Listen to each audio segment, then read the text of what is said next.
नमस्कार. आजची पत्रकार परिषद घेण्याचं सर्वात महत्त्वाचं कारण म्हणजे जेव्हापासून कोरोना व्हायरसचा प्रादुर्भाव चालू झालेला आहे तेव्हापासून महानगरपालिका सातत्याने वेगवेगळ्या खरेदी करत आहे. मग त्याच्यामध्ये तुमचे पीपी किट्स असतील, मास्क असतील किंवा कोरोना च्या अनुषंगाने लागणाऱ्या ज्या वस्तू आहेत या सातत्याने महापालिका परचेस करत आहे. आणि हे परचेसिंग कशा पद्धतीने होत आहे याच्यावर महाराष्ट्र नवनिर्माण सेनेचं बारीक लक्ष या सगळ्या गोष्टींवर आहे. आणि महानगरपालिकेचा हा जो भ्रष्टाचार चालू आहे सगळ्यामध्ये त्याच्यामध्ये बरेचसे लोक भरडले जातात. आपल्याला माहित असेल की काही दिवसांपूर्वी आपण सगळ्यांनी एक दाखवलं होतं की डेड बॉडी बॅग्स या शव पिशव्या महानगरपालिकेने खरेदी केलेल्या, केएम हॉस्पिटलने खरेदी केलेल्या, कुपर हॉस्पिटलने खरेदी केलेल्या, टाई केलेल्या, त्यामध्ये प्रचंड भ्रष्टाचार झाला आहे अशी एक ओरड होती. आणि ती ज्यांच्या बाबत होती ते वेदांत इन्फोटेक प्रायव्हेट लिमिटेडचे जे मालक आहेत आणि हे त्यांचे सायंटिस्ट आहेत. या दोघांनाही आज आम्ही इथे घेऊन आलेलो आहोत. त्यांच्यावर काय काय संकट ओढवली ही सगळी गोष्ट करताना, त्यांच्या बॅग मध्ये काय आहे, त्यांची प्राइस 6000 का आहे, या सगळ्या गोष्टींचा मागोवा घेण्याचा प्रयत्न हा महाराष्ट्र नवनिर्माण सेनेने केला. तेव्हा काही धक्कादायक गोष्टी या आम्हाला तिथे दिसल्या. महानगरपालिकेच्या अधिकारी किंवा अजून कोण कशामुळे हे सगळं होत आहे आणि त्या कोरोनाच्या डेड बॉडीच्या ज्या बॅग परचेस आहेत त्याच्यामध्ये मुंबईच्या जे नागरिक आहेत त्यांच्या जीवाशी खेळण्याचा प्रयत्न होतोय का, हा सर्वात महत्त्वाचा प्रश्न आहे. त्या बॅगच्या प्राइसची काय किंमत आहे ही महानगरपालिकेने ठरवावी. पण क्वालिटीमध्ये कॉम्प्रोमाइज करून कोणाला तरी दुसऱ्याला काम द्यायचंय म्हणून क्वालिटीमध्ये कॉम्प्रोमाइज करून मुंबईकरांच्या जीवाशी खेळलं जाते का, याच्यामध्ये हा सर्वात महत्त्वाचा मुद्दा आहे. मला वाटतं याचे टेक्निकल एक्सपर्ट आहेत राजेंद्र लडकर पुण्याचे आहेत, एक कल्याणकर आहेत, यांनी त्या बॅग सप्लाय केलेल्या. आता हे दोघं तुम्हाला जे सत्य आहे ते सांगणार आहेत. त्यांचं काय म्हणणं आहे हे आपल्या पुढे आलं पाहिजे, आपण सांगा. आणि त्याच्यानंतर अजून 2-4 विषय महानगरपालिकेचे जे मी आपल्याशी बोलू. तुम्ही सांगा, तुम्ही बॅग बद्दल सांगा, तुम्ही जे तुम्हाला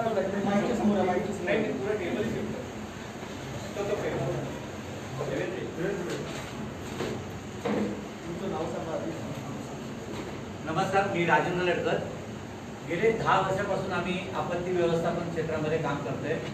आणि थोडक्यात सांगा, कारण हे सगळं लाईव्ह करणे जो मुद्दा आहे तो सांगा. जे आपण समुद्रातून जे डेड बॉडीज काढतो त्यासाठी ऍक्च्युली संजीवनी डेड बॉडी बॅग बनवली गेलेली आहे, फ्लुइड ॲब्सॉर्बंट. कारण जेव्हा एखादी डेड बॉडी बाहेर काढतो पाण्याच्या त्यातून एक फ्लुइड बाहेर येतं. तसंच आपल्या करोनाचे जे पेशंट आहेत ICU मधून जे पेशंट बाहेर येतात तर त्या जे डेड बॉडी असतात त्यातून फ्लुइड बाहेर यायला लागतं आणि ते ॲब्सॉर्ब करण्यासाठी आमची डेड बॉडी बॅग उपयुक्त आहे. गेले 5-6 वर्ष आम्ही NDRFला देतोय ही बॅग. NDRF सगळीकडे वापरते, विविध गव्हर्नमेंटच्या ऑफिसला पण देतोय आणि सगळ्यांकडून त्याचे चांगले फीडबॅक येत आहेत. ही bag specially dead body bag नसून ही जी हँडलर आहेत लोक म्हणजे जे उचलून येणारे आहेत मृतदेह त्यांच्या जीवाची सुरक्षा करण्यासाठी ही बॅग बनवलेली आहे. आणि संपूर्ण जे WHOचे जे पॅरामीटर्स आहेत ते याच्या बॅगमध्ये फुलफिल होत आहेत. आता कल्याणकर सर, आम्ही ही बॅग याचं पेटंट 2013 मध्ये फाईल केलं होतं आणि त्याचं डिझाईन पेटंट आपल्याला 2017 मध्ये मिळालेलं आहे. आणि हे पेटंटचे जे राईट्स आहेत हे आहेत हे यांनी कल्याणकरांनी घेतले आणि हे स्टार्टअप चालू केलेली आहे. ही बॅग अशी आहे, ही नॉर्मल बॉडी बॅग नसून ही साधारणपणे 87 इंच बाय 36 इंच आहे. WHOचे नियम प्रमाणे इथे तुम्ही पाहायला गेलं तर इथे सिलिंग दिसेल तुम्हाला. इथे सिलिंग आहे, इथे सिलिंग आहे, हँडलला पण सिलिंग आहे म्हणजे जे उचलणार आहेत त्यांना डबल प्रोटेक्शन आहे. इथे सिलिंग, इथे सिलिंग असल्यामुळे त्याचप्रमाणे ही बॉडी रॅप करण्यासाठी याच्यामध्ये आपण एक प्लास्टिकची बॅग दिलेली आहे. आतमध्ये फ्लुइड ॲब्सॉर्बंट मटेरियल आहे. हे 3 ते 5 लिटरपर्यंत फ्लुइड ॲब्सॉर्ब करतं आणि ही आपण रियुजेबल करू शकतो. हे पॅड फक्त आपल्याला बदली करायचं. याचा जास्तीत जास्त खर्च 1000 रुपये येतो, पण त्यानंतर आपण ही बॅग परत रियूज करू शकतो. सोडियम हायपोक्लोराईड हे क्लीन करू शकतो आपण. तर ही अशा प्रकारची बॅग आहे आणि याची 200 किलो वजन उचलू शकते. हे जे कापड आहे हे क्रॉस लॅमिनेटेड पॉलिथिलीन आहे आणि या कापडाला जरी तुमचं म्हणजे एखादा उचलताना डेड बॉडी उचलताना खिळा लागला तरी ती फाटत जात नाही, ती आहे तिथंच राहते. आणि याच्यामधून बाहेर फ्लुइड यायचे कुठलेही चान्सेस नाही आहेत, स्मेल येत नाही. अशा प्रकारे ही बॉडी बॅग आपण बनवलेली आहे आणि ही गेली त्याच्यासोबतच आम्ही हँडवॉश, मास्क, सॅनिटायझर हे सगळं अटॅच मध्ये असतं त्याच्यामध्ये. आणि हे मटेरियल सगळं पेटेंटेड टेक्नॉलॉजी आहे आणि हे इन्व्हायरमेंट करता हे मटेरियल जे आहे जे सेंट्रल गव्हर्नमेंटचे नियम आहेत त्याच्यामध्ये सांगितलं की प्लास्टिकचाच वापर झालेला पाहिजे. प्लास्टिकच फक्त बाकीचे दुसरं जे काय असेल, रबर असेल, हे असेल त्याच्यामधून विषारी वायू आणि इन्व्हायरमेंटचं हे बाहेर पडतं. म्हणून ह्या काही इन्व्हायरमेंटला सुद्धा धोकेदायक नाही आहे. GMC कोणत्या बॅग हे दाखवलं तुम्हाला. बाजारात साधारणपणे अशा बॅग आहेत 500 पासून ते 3-3.5 पर्यंत आहेत. याला तुम्ही पाहायला गेलं तर इथे बघा खाली शिलाई मारलेली असते. शिलाई मारलेली आहे. या शिलाईमधून बाहेर द्रव पदार्थ येतात आणि ते मग बाकीच्या जे उचलणारे आहेत त्यांना प्रादुर्भाव व्हायची शक्यता आहे कोरोनाची. आणि आपण पाहिलं तर एकाला जर का कोरोना झालं तर त्याच्यामुळे 10 लोकांना होतं, 10 लोकांचं 100 लोकांना होतं, असं ते पसरत जाऊ शकतं. तर हे कोरोनाचे रोखण्यासाठी अशा प्रकारचे बॉडी बॅग घेणं उपयुक्त आहे. त्याचप्रमाणे बाजारामध्ये अशा पण रिजिड बॅगा आहेत. आता हे तुम्ही पाहायला गेलं तर इथे पण खालच्या साईडला शिवलेल्या आहेत. त्या शिवलेल्या याच्यातून आपलं द्रव पदार्थ संपूर्ण बाहेर येतात आणि हे तुम्ही पाहिजे असेल तर तुम्ही कुठल्याही हॉस्पिटलमध्ये जाऊन त्यांची चौकशी करू शकता की किती प्रमाणात द्रव पदार्थ बाहेर येऊ शकतात आणि ते कसं ॲब्सॉर्ब करायला पाहिजे. तर हे संपूर्ण इथे 5 लिटरपर्यंत आपल्या याच्यात ॲब्सॉर्ब होतं. या प्रॉडक्टला सायन्स अँड टेक्नॉलॉजी आणि अनेक राष्ट्रीय पुरस्कार मिळालेले आहेत. आमची फक्त बॉडी बॅगच निर्मिती नसून डिझास्टर मॅनेजमेंटच्या संबंधित जसं की फ्लोटिंग स्ट्रेचर, मल्टीपर्पज स्ट्रेचर, जे पाण्यामध्ये तरंगायला पाहिजे अचानक कुठल्याही अपघातामध्ये जीव कसा वाचेल अशा प्रकारचे सगळे पेटेंटेड प्रॉडक्ट आणि त्याला अनेक राष्ट्रीय पुरस्कार मिळालेले अशी आमची कंपनी आहे.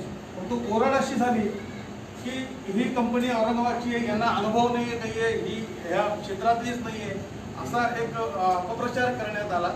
आणि दुसरा असाही अपप्रचार झाला की बाजारामध्ये 1350 रुपयाला कोणीतरी देत आहे आणि ही 5-6 हजार रुपयाला का घेतली बॉडी. परंतु याची क्वालिटी ही कुणी बघितली नाही की मारुती कार आणि मर्सिडीज कार याच्यामध्ये काय फरक आहे हा काही जाणून घेतला नाही.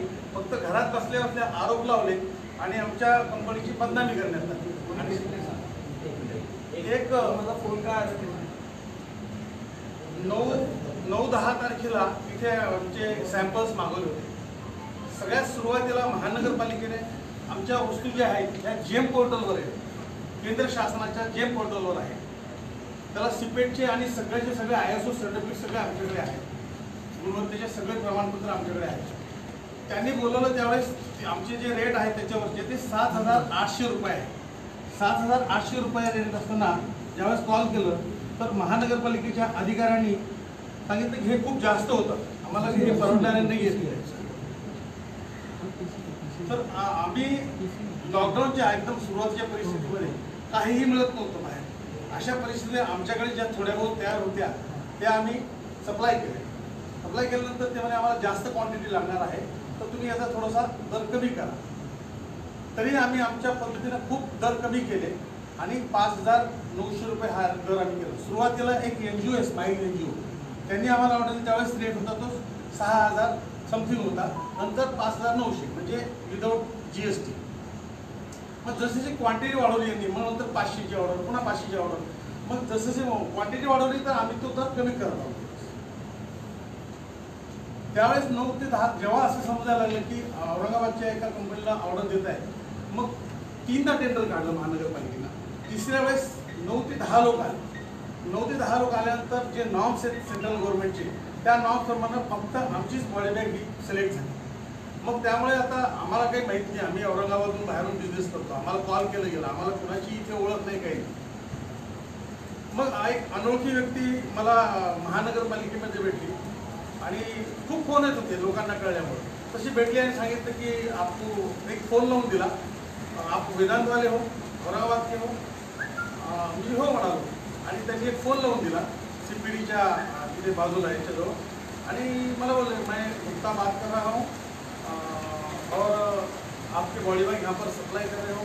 हाँ, तो ये जो टेंडर है अभी बड़ा टेंडर है, तो आपको किसको जानते हो यहाँ पर महानगरपालिका?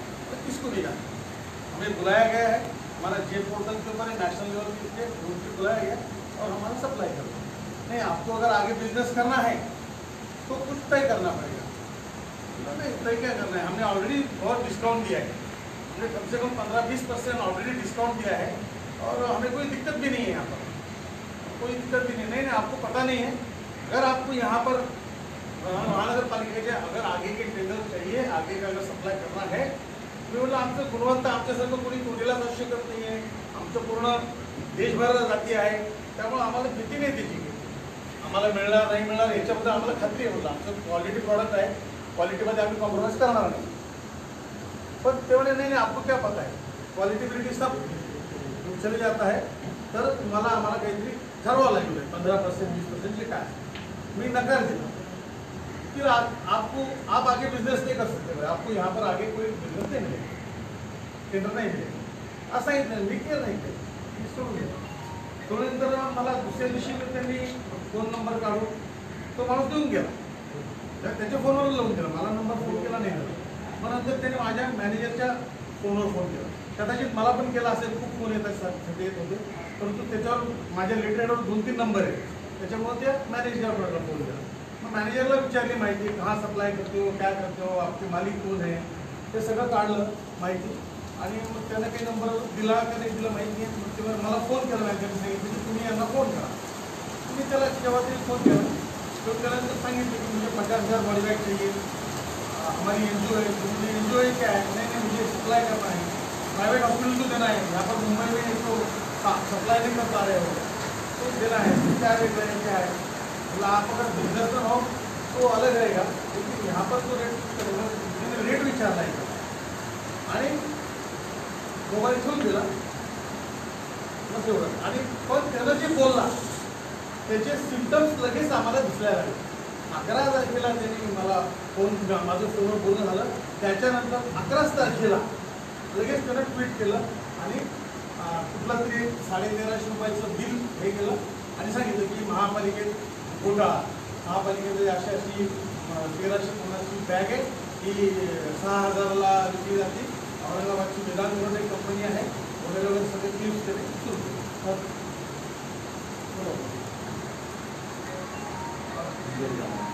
मग तुमच्या संदर्भात त्यांनी तक्रार पण केलेली आहे, तक्रारीची कॉपी नाही. मग लगेच लक्षात आलं होतं 20,000चं जे टेंडर आहे, हे टेंडर लगेच आम्हाला समजलं की ते पेपरच्या बातम्यावरून कळालं की ते टेंडर स्टॉप. म्हणजे त्यांनी जसं जर बोला आगे आप नाही करू शकते, म्हणजे त्याची व्यूहरचना हे अगोदरपासून चालू होती. त्याचा जर समजा कदाचित आम्ही त्याची मागणी पूर्ण केली असती तर कदाचित त्यानं ते नसतं केलं. आणि आज परिस्थिती अशी आहे की ते 13,000चं टेंडर कॅन्सल करून 3,000चं टेंडर, 3,000ची डिमांड परत महानगरपालिकेत, 3,000ची महानगरपालिकेत केल्यानंतर त्यांनी जे स्पेसिफिकेशन आहे म्हणजे वेळ गेला. मला एक म्हणायचं आहे, जर 1350 रुपयाला किंवा 1500 रुपयाला जर बॉडी बाजार मिळतात तर मग ओपन टेंडर केलं होतं त्यावेळेस त्यांनी सहभाग का नाही घेतला? जर त्यांनी क्वालिटीमध्ये केलं असतं तर ती सहभाग घेतलेली बॉडी बॅग नाही सांगितलेली 1350. ती कंपनी नव्हती, त्यांना ती दाखवली दुसरीच होती. आता काय केलं, 3,000चं जे टेंडर केलेलं आहे त्या 3,000 टेंडरमध्ये आता जस्ट आम्ही बघितलं की त्याच्यामध्ये एक आमच्या याची कॉपी करणारा, आमच्याकडे पेटंट आहे, एक कॉपी तयार करणाऱ्यानं तिथे एक बॉडी बॅग दिली आहे. आणि आता असं समजलं की आता एक दुसरं पण एक सिलेक्ट झालेलं आहे.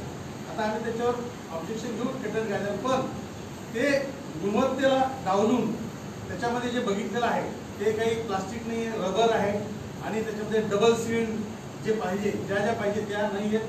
जे पॅड लावलं आहे ते आमची कॉपी केलेली आहे, नुसतं कापसाचे गोठे आठवडे जमा केले जातात. जस्ट पाहिले.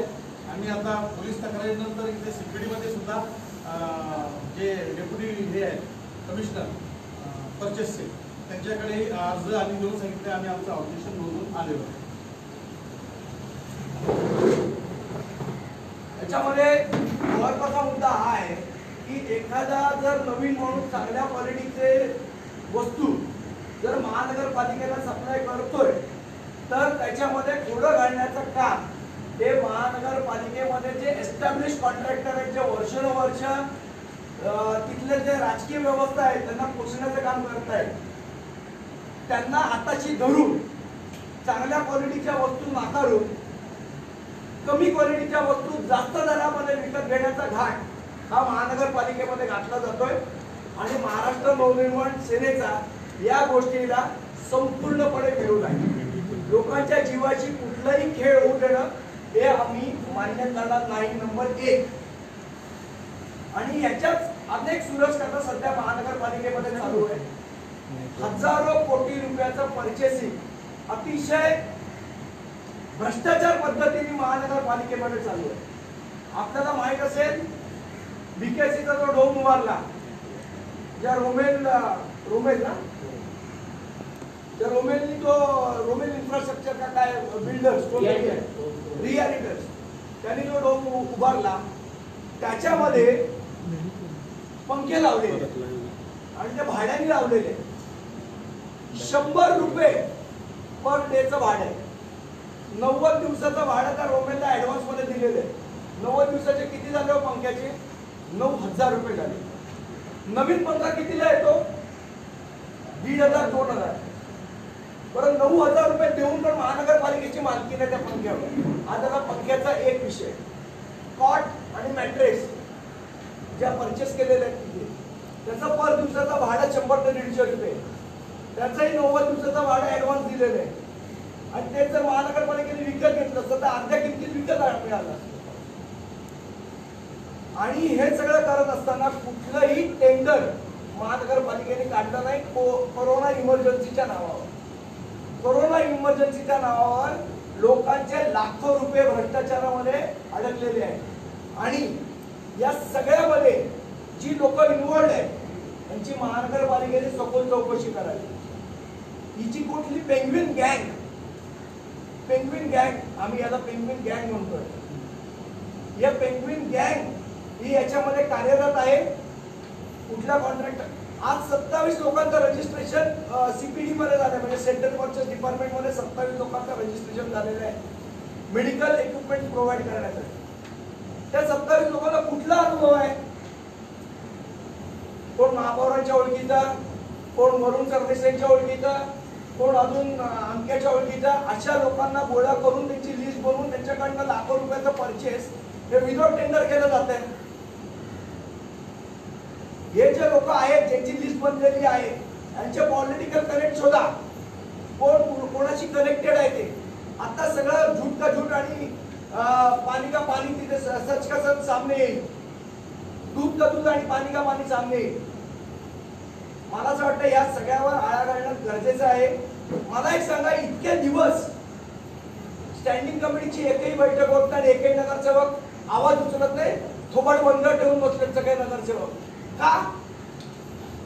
कारण परचेसिंग चाललंय, ज्याला जे मिळायचं त्याला ते मिळतंय. त्यामुळे नगरसेवकांना पण पडली ना, आपलं येतंय ना घरी, कशाला पाहिजे. स्टँडिंग कमिटीची बैठक का होत नाहीये? का हे सगळे जे खरेदी होतात ते स्टँडिंग कमिटीच्या अप्रुव्हलला होत नाहीये? झूम जर व्हिडिओ कॉन्फरन्सिंगवर देशाची पूर्ण बैठक होते, पंतप्रधान नरेंद्र मोदी बैठक घेतात, सन्माननीय मुख्यमंत्री उद्धव ठाकरे बैठक घेतात, चीफ सेक्रेटरी अजय मेहता बैठक घेतात व्हिडिओ कॉन्फरन्सिंगवर, पण स्टँडिंग कमिटीची बैठक व्हिडिओ कॉन्फरन्सिंगवर होत नाही. का? तर पत्रकारांना आम्ही काय खरेदी करतोय याचा पत्ता स्टँडिंग कमिटी मधनं लागू शकतो, म्हणून स्टँडिंग कमिटीची बैठक इतके दिवस होत नाही. आज 3-4 महिने झाले स्टँडिंग कमिटी आनंदरीत ठेवली, त्याची बैठकच घेतली जात नाही. आणि करोडो रुपयांचा परचेस. आता सन्माननीय आरोग्यमंत्री राजेश टोपेंनी निर्णय घेतला की बायोसेन्सर SD बायोसेन्सर नावाची कंपनी आहे, त्यांना 1 लाख किटचं परचेस ऑर्डर त्यांना देणार म्हणून सांगितलं. अँटीजेनचं, अँटीबॉडीच्या टेस्टिंगचं. आज 5 ते 6 कंपनी ICMRच्या अप्रुव्हलला लाईन अप आहे. म्हणजे आठवड्याभरात त्यांचं ICMRनी अप्रुव्हल त्यांना मिळेल. आणि ते अप्रुव्हल मिळालं. आज जी 450 रुपयाला आपण किट घेतोय, जर 6 कंपन्यांना अप्रुव्हल मिळालं तर त्याच किटची किंमत 200 ते 250 रुपये होणार आहे. मग एवढा घाईघाईने 1 लाख किटची ऑर्डर द्यायची गरज काय होती? बरं, ऑर्डर देता मान्यता कोण दिली? राजेश टोपे साहेबांनी. परचेस कोण करतंय? बृहन्मुंबई महानगरपालिका. एवढी अर्जन्सी असेल तर 10,000 किट घ्या, आठवडाभर थांबा, त्या किटची किंमत 250 रुपये होईल. त्याच्यानंतर महानगरपालिकेला स्वस्त पडेल. पण एका दिवसात 1 लाख किट तर नाही ना टेस्ट करणार तुम्ही, टप्प्याटप्प्यानेच करणार आहात ना. मग 10,000 किटची ऑर्डर द्यायची, थांबायला पाहिजे होतं. तोच 450 रुपयाचा रेट 250 रुपयाला मिळाला असता. आज 1 लाखामध्ये जर 200 रुपये कमी झाले तर कितीचा बचत होते महानगरपालिकेची. पण या सगळ्यामध्ये भ्रष्टाचार करायचा. आज जेवढी क्वारंटाईन सेंटर उभी केलेली आहे त्याचे अर्धे सुद्धा बेड भरलेले नाही. फक्त तिथे कॉट, मॅट्रेस, चादरी, पंखे याची फक्त कॉन्ट्रॅक्ट आहे. गरज कशाची होती? ICU बेडची होती. डेट टोन कमी करायची होती. त्याच्याची उभारलं काय? Quarantine centre. का? तर ते बांधायला लाखो रुपयांची खरेदी करता येईल आणि त्यातनं करोडो रुपयांचा मलिदा खाता येईल. या सगळ्या गोष्टींचा व्यवहार गेले 3 महिने सातत्याने चालू आहे. मग PPE किट असेल, मास्क. आता या मास्क मध्ये एक अशी कंडिशन ठेवली, मास्क परचेस मध्ये N95 मास्क आपल्याला सगळ्यांना माहिती आहे. त्याच्यामध्ये एक अशी कंडिशन दिली की ती नोएश अप्रूव्ड पाहिजे. नोएश म्हणजे ते अमेरिकन गाईडलाईन्स प्रमाणे ते अप्रूव्ड पाहिजे.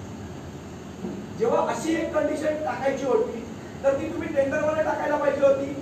पण जेव्हा टेंडर फ्लोट केलं तेव्हा ती कंडिशन टाकली नाही. आणि नंतर सांगितलं नाही, डॉक्टर सांगतात की आम्हाला नोएश अप्रूव्ड मास्क पाहिजे. त्यामुळे झालं काय? बाकीचे सगळे जे कॉन्ट्रॅक्टर आहेत हे रद्दबदल झाले आणि फक्त विनस कंपनीला हे काम मिळालं. का? तर त्यांच्याकडे फक्त त्याचं अप्रूव्हल सर्टिफिकेट होतं. अशा पद्धतीने गोलमाल करून हे सगळे धंदे चाललेले आहेत. आणि याच्यामध्ये ते बिचारे नाव घ्यायला घाबरत आहेत. विवेकानंद गुप्ता यांचा सर्वात मोठा हात आहे. त्याचप्रमाणे पेंग्विन गँग याच्यामध्ये कार्यरत आहे. या सगळ्या गँगचा तपास हा झाला पाहिजे. याची संपूर्ण चौकशी झाली पाहिजे. महानगरपालिकेने जेव्हापासून एपिडेमिक ऍक्ट लागू झाला आहे तेव्हापासून ज्या ज्या खरेद्या केलेल्या आहेत त्या पूर्ण खरेदीची संपूर्ण चौकशी झाली पाहिजे. पूर्ण ऑडिट झालं पाहिजे. आणि ते महानगरपालिकेच्या ऑडिटरनी करून उपयोग नाही, ते बाहेरच्या व्यक्तींनी येऊन त्याची ऑडिट केली पाहिजे अशी आमची मागणी राहील याच्यामध्ये. आणि या संपूर्ण गोष्टींचा सगळं त्यांनी जे डेड बॉडी बॅग्स बद्दल सांगितलेलं आहे, आमचं म्हणणं नाही की यांच्याकडनं विकत घ्या किंवा यांचा दर काय आहे तो तपासा किंवा काय, पण क्वालिटीमध्ये कॉम्प्रोमाइज होता कामा नये ही महाराष्ट्र नवनिर्माण सेनेची ठाम मागणी राहील. आणि त्याचप्रमाणे त्यांचे जे आरोप आहेत त्यांना त्याबद्दल सांगितलं की 15-20% इथे कोणाला द्यावे लागतील. या संपूर्ण प्रकरणाची चौकशी झाली पाहिजे. जे सेंट्रल परचेस डिपार्टमेंटचे अधिकारी असतील, तर राठोड असतील तर अजून कोण असतील, हे सगळे जे काय घोळ घालत आहेत या सगळ्या घोळाची चौकशी झाली पाहिजे अशी आमची ठाम मागणी याच्यामध्ये. विवेकानंद गुप्ता कोण आहे? कोण? भाजपच्या पदाधिकारी आहेत. भाजपचे पदाधिकारी असं डिक्लेअर केले हा, त्याचे कोण असतील ते मला माझं हे म्हणणं आहे की भाजपने त्याला सांगितलंय. पण हा जो व्यक्ती कोण आहे याची चौकशी झाली पाहिजे. तसंच जी कुठली पेंग्विन गँग कार्यरत आहे हे सगळे कॉन्ट्रॅक्टर न बोलवून त्यांना काम देण्यामध्ये जो बिल्डर आहे ज्याला हे काम दिलेलं आहे विदाउट टेंडर BKCचं, त्याची पण चौकशी झाली पाहिजे. कारण ते खोटं सांगतात की ते CSR मधनं दिलेलं आहे. 10 कोटी 90 लाखाचं काम झालेलं आहे. त्याच्यामध्ये फक्त 90 लाख रुपये CSR मध्ये दाखवले आणि 10 कोटी महानगरपालिका केलं. त्यामुळे हे सगळा जो घोटाळेपणा आहे हा उघड करण्यासाठी म्हणून आजची पत्रकार परिषद बोलवली होती.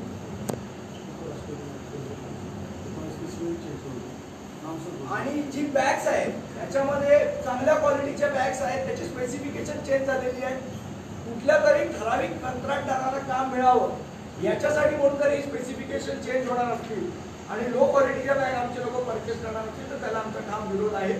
आणि या गोष्टीची शहानिशा तटस्थ व्यक्तीमार्फत झाली पाहिजे. महानगरपालिकेचा हा जो भोंगळ कारभार चाललाय, मयताच्या टाळूवरचं लोणी खाणं ही जी म्हण आहे ती जर कुठे दिसत असेल तर ती महानगरपालिकेत दिसते. त्यामुळे आमची स्पष्ट आणि ठाम मागणी आहे की या प्रकरणाची प्रयत्न चौकशी झाली पाहिजे. नाहीतर आज जे अधिकारी या पद्धतीने भ्रष्टाचार करतायत त्यांना महाराष्ट्र नवनिर्माण सेनेला रस्त्यावर आणून चोपून काढावा लागेल.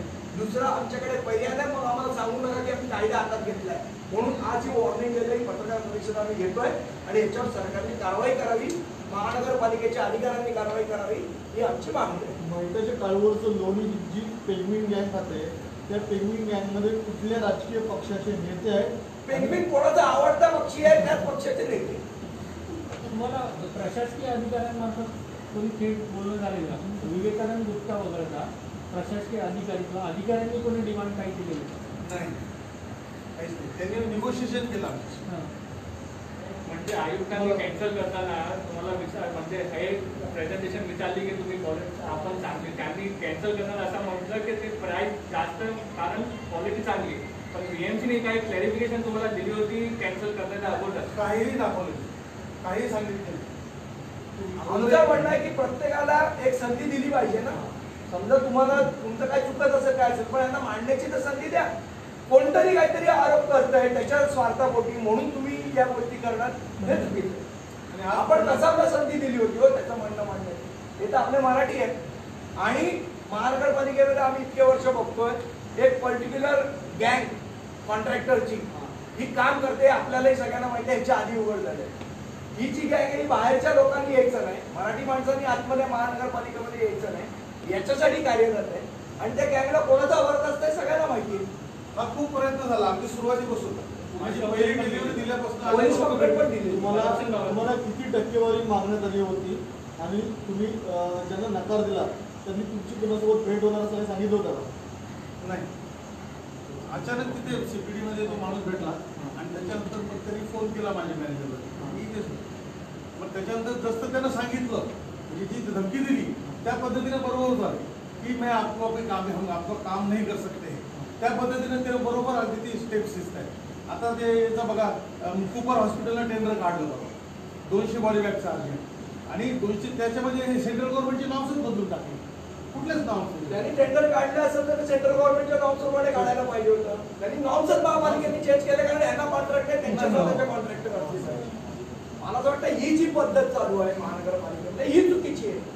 तुम्ही ओपन टेंडर काढा, ज्याला काम मिळेल त्याला मिळू द्या ना, फेअर कॉम्पिटिशन करा. पण कोणाला तरी ठराविक कंत्राटदारांना मदत करण्यासाठी म्हणून त्याचे नॉर्म चेंज करायचे या गोष्टीला आमचा विरोध आहे. आणि आतापर्यंत जे आम्ही दिलेले रेल्वे वगैरे सगळीकडे चालू आहे हा जो दर आहे हा आमचा सगळ्यात कमी दर दिलेला आहे 5,900. आणि आता जे 20,000चं जे टेंडर होतं ते आम्ही अजून कमी केलं होतं कारण जशी जशी क्वांटिटी मोठी वाढते त्या पद्धतीने आपण पण मार्केटमध्ये 10 वस्तू घेतल्या तर आपल्याला कमी भावात मिळतं ज्याला होलसेल होतं. तर आम्ही त्याच्यामध्ये दर एकदम 5,000 रुपये आणला आपल्याला. आणि अशा परिस्थितीत काम केलं की गुजरात इकडे तिकडे 1 लाख रुपयाचा माल आणायचा रॉ मटेरियल तरी आम्हाला 20,000 रुपये खर्च यायचा. रॉ मटेरियल सुद्धा मिळायचं. आणि सोशल डिस्टन्सिंग राखण्याकरता आम्ही औरंगाबादमध्ये 2 मंगल कार्यालय भाड्याने घेतली आणि त्या 2 मंगल कार्यालयामध्ये 40-40 लोक क्वारंटाईन केल्यासारखं त्यांनी घरी नाही जायचं कुठे जायचं नाही तिथेच त्यांची राहण्या खाण्यापिण्याची व्यवस्था केली. त्यांनी बाहेर पण जायचं नाही आत पण यायचं नाही असं. आणि ओरिजिनल फॅक्टरी आहे कारण आमच्या फॅक्टरीच्या बाजूला कोरोनावाले सापडले. म्हणून अशा एवढ्या कठीण परिस्थितीमध्ये एवढा डबल खर्च करून आम्ही महानगरपालिकेला आमची मुंबई आहे म्हणून आम्ही अक्षरशः बाहेरच्या स्टेटच्या ऑर्डर्स नाकारल्या फक्त मुंबईच्या प्रेमापोटी. आणि सगळ्यात महत्त्वाचा मुद्दा म्हणजे 10 तारखेपर्यंत 10 जूनपर्यंत आम्ही बॅगा सप्लाय करत होतो.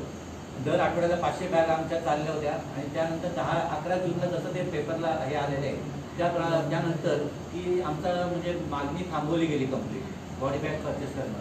आणि याच बॉडी बॅग आता म्हणजे सध्या सगळ्या हॉस्पिटलमध्ये म्हणजे NGO मार्फत घेतल्या जातात आणि त्यांची क्वालिटी इतकी म्हणजे लो आहे की तिथे आम्ही पाहिलं प्रत्यक्षात KM हॉस्पिटलमध्ये जाऊन की बॉडी बॅग फाटलेली असून म्हणजे सगळी आपली बॉडी दिसत होती की अशा प्रकारच्या म्हणजे साध्या कापडाच्या त्या बॉडी बॅग होत्या.